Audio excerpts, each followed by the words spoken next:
La Fédération de Russie tient tête à l'Ukraine et de quelle manière? Maintenant, le régime de Kiev est obligé de répondre et ce n'est pas tout.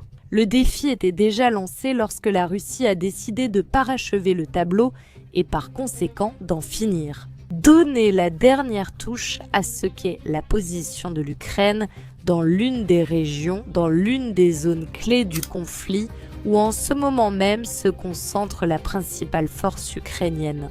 C'est-à-dire que l'Ukraine joue le tout pour le tout et elle est en train de perdre de plus en plus chaque point de la bataille.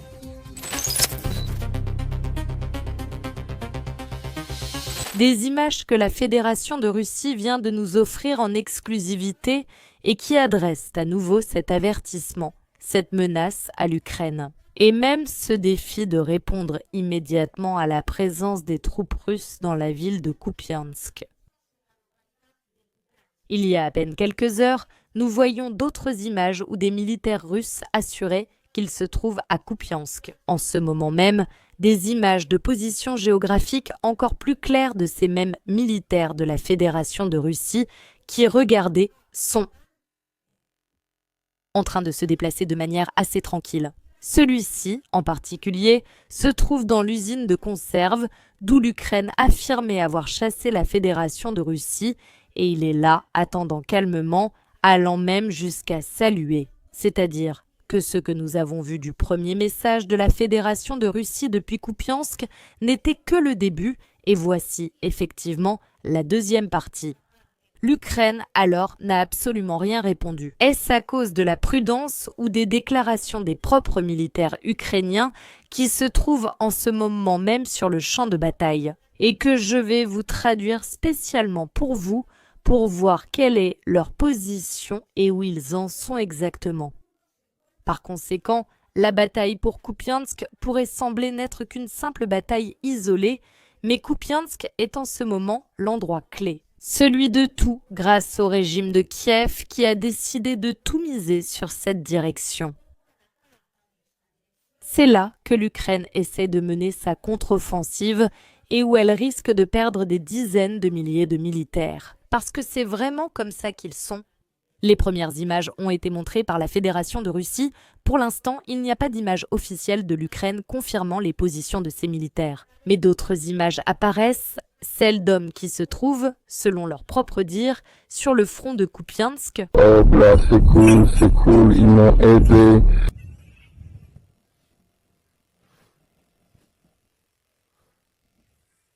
Très difficile. Elle dit Très difficile. Elle dit très difficile, je mets les gros mots, le collègue dit très.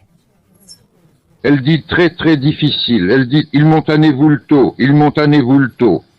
Je traduis à peu près, aucun traducteur ne prend ça pour moi parce qu'il parle. Une sorte de surge qui est un mélange entre le russe et l'ukrainien. Je ne comprends pas pourquoi nous devons risquer notre peau ici, disent ces militaires ukrainiens. Très difficile. Très dur.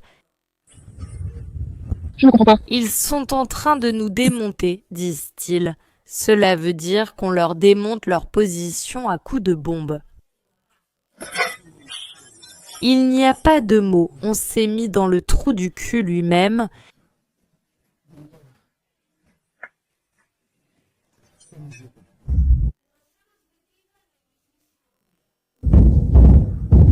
Il n'y a pas. Attends. J'espère que Tsigan et moi, nous allons bien nous en sortir. Tsigan, en traduction, c'est un peu comme gitan, même si bon, le mot est un peu modifié, légèrement changé. Je veux dire, mais je crois que ça veut dire précisément gitan parce qu'en réalité, gitan en russe, c'est Tsigan, mais je pense que c'est pareil. Des questions surgissent à propos de ce dont il parle. Alors Tsigan est l'indicatif d'appel dans l'autre langue militaire. T'es Tsigan, tout ira bien, lui demande-t-il. Tout ira bien, répond Tsigan. J'ai confiance en lui. Tout ira bien. Bonjour à tous. Je vous souhaite à tous une très bonne journée. C'est ce que disent ces militaires ukrainiens qui, je le répète, se trouvent en ce moment même, selon leur propre dire, dans une situation absolument critique. À Kupiansk, seules ces images non officielles existent pour l'instant. Bien sûr, elles proviennent du côté ukrainien. Pendant ce temps, du côté de la Fédération de Russie, comme nous venons de le voir, de plus en plus d'images arrivent de points qui sont en train d'être contrôlés à l'intérieur de Kupiansk. Ainsi, ce récit russe affirme qu'il s'agit désormais d'une situation où il ne reste que des groupes isolés de militaires ukrainiens dans la localité.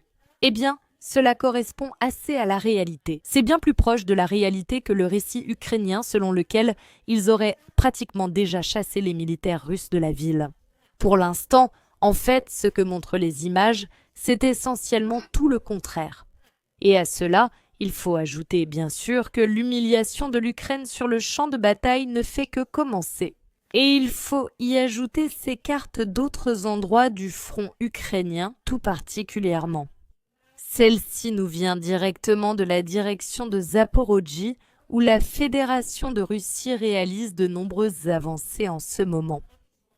Ensuite, après le rapport officiel d'hier du Haut Commandement concernant la libération de la localité de Zaporojhye, l'Ukraine n'abandonne pas l'espoir de se maintenir dans les faubourgs occidentaux et d'empêcher la Russie d'avancer. Elle s'appuie sur l'infrastructure du grand village de Zheleznata-Rojne, situé à 3 km à l'ouest de la localité de Goulaïpol. C'est seulement ici que l'Ukraine peut accumuler des forces, tenter de lancer des incursions contre Goulaïpol pour empêcher les forces armées ukrainiennes de s'y installer. Les unités de l'armée du 5e groupe Est ont poursuivi l'attaque vers l'ouest et tentent maintenant aussi de pénétrer à Zheleznata-Rojne. À midi aujourd'hui, ayant parcouru environ la moitié de la distance entre eux, ils sont presque arrivés à la périphérie de la localité selon les rapports de la région. Le poste avancé sur la rive ouest de la rivière Ganchour, les unités de l'Est ont occupé le village de Zilon.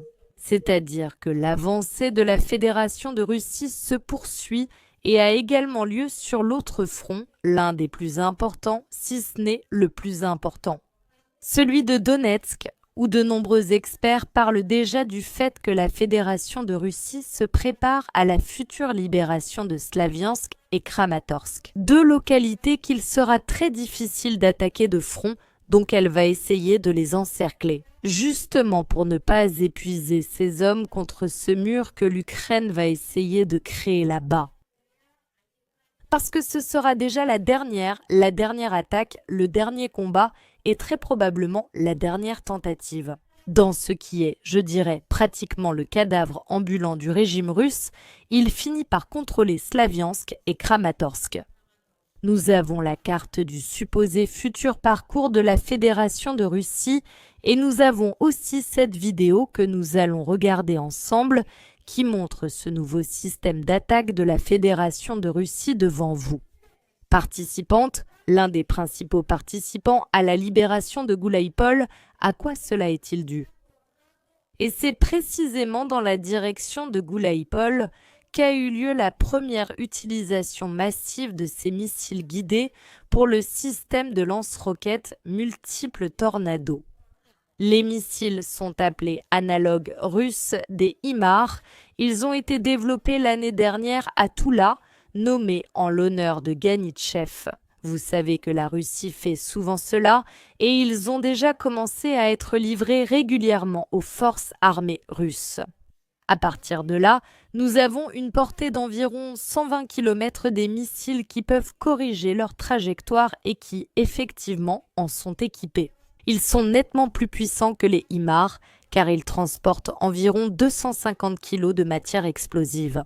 Ce qui, si je ne me trompe pas, représente environ 2 fois plus que ce qu'emporte un HIMARS, voire même 3 ou 4 fois plus. Corrigez-moi si je me trompe. Et avec cela, la Fédération de Russie, comme vous pouvez le voir, a déjà effectué des essais. Regardez, à quoi ressemble ce bâtiment après une attaque avec un tornado? C'est précisément là que se cachaient des militaires ukrainiens. Environ 12 militaires en particulier. Je crois que, a dit la Russie, le bâtiment est à peu près détruit de moitié, et il le plie presque en deux. La force d'un missile, qui a en plus l'avantage d'être à lancement multiple, c'est-à-dire imaginez plusieurs de ces missiles tirés, regardez comment restent les cibles choisies. Imaginez le problème que cela va poser directement sur le front ukrainien. Maintenant, aux États-Unis, j'imagine qu'ils voudront négocier plus vite que jamais. Essayer d'une manière ou d'une autre de compenser la supériorité que la Russie acquiert de plus en plus sur le front ukrainien depuis la Fédération de Russie. Ce commandant en particulier a déjà assuré que les tornades vont énormément aider à l'accomplissement des objectifs de l'opération militaire spéciale. Et surtout, elles vont énormément aider à remettre de l'ordre dans ces unités. Ces forces armées ukrainiennes, dont on pense encore qu'elles pourraient changer quelque chose dans le cours de l'opération militaire spéciale. Et ce qu'on va essayer de faire, c'est de dissuader au maximum ces hommes pour qu'ils n'aient aucune chance face à la Fédération de Russie. Voilà la situation réelle sur le front en ce moment. Et voilà comment se présente ce défi de la Fédération de Russie qui a été lancé à l'Ukraine déjà pour la deuxième fois consécutive.